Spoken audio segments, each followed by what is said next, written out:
I get fired by Swatch, and here's my honest thoughts on the new Swatch Blancpain collaboration. Before I get into the dishing the dirt phase of this, which you all know is coming if you follow my content, I actually kind of like it. They look half decent. The colors maybe aren't there for me, but I'm colorblind, so what do I know? But overall, I think it looks like a fun, cool watch. Nowhere near $400 worth. You should never be spending $400 on a disposable movement, but I like the look of it. Now let's get into the dirt part. So this has got the System 51 movement in it. It's not a great movement. It's not a disposable movement. It's got 51 parts. It's made by robots. When I worked at Swatch, we'd literally have bins full of these that customers had returned. If they go wrong, which they do very often compared to Swatch quartz movements, which they themselves go wrong a lot, yeah, you just have to bin them and they would get binned a lot.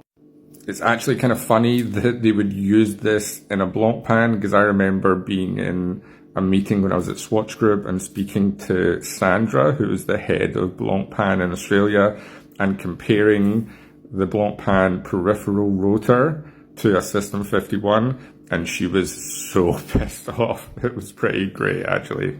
Shout out to Sandra.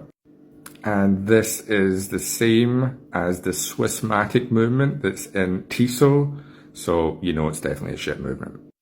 Now the case material is bioceramic, just like it was on the Moon Swatch.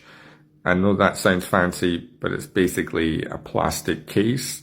One of the watchmakers who I worked with while I was at Swatch Group, he had one of the Speedmasters, the bioceramic Speedmasters, and I complained to him for long enough that he let me experiment a little bit on the watch.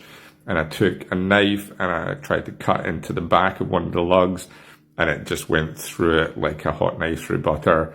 It is just a plastic case. It's mainly plastic and I think like ceramic shavings or something they've got left over from all the rados they make. So it's a disposable case.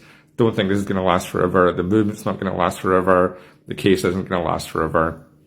I think if you was going to get one out of this or a Moon Swatch, I think I'd go for the Moon Swatch because the movement will last longer than the System 51 movement. If I had to buy one with my own money, if I really had to, I'd probably go for this one. It's the best color in my opinion.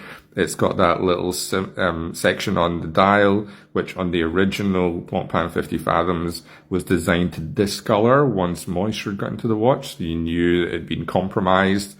This one, I doubt does that, but I think it's a nice little nod. This is the coolest color. This is the one I'd get if I really had to, but I would never spend more than $200 on a disposable watch. But if you want to, that's up to you. If you want to find out more about my time working at Swatch, go and listen to the Rob and the Regulator podcast with myself and my good mate Rob. He worked for Audemars Piguet and Richard Mille. I don't think he was fired from either of them, unlike me being fired from Swatch. Go and check out the podcast. Comes out around about once a week. Give it a listen.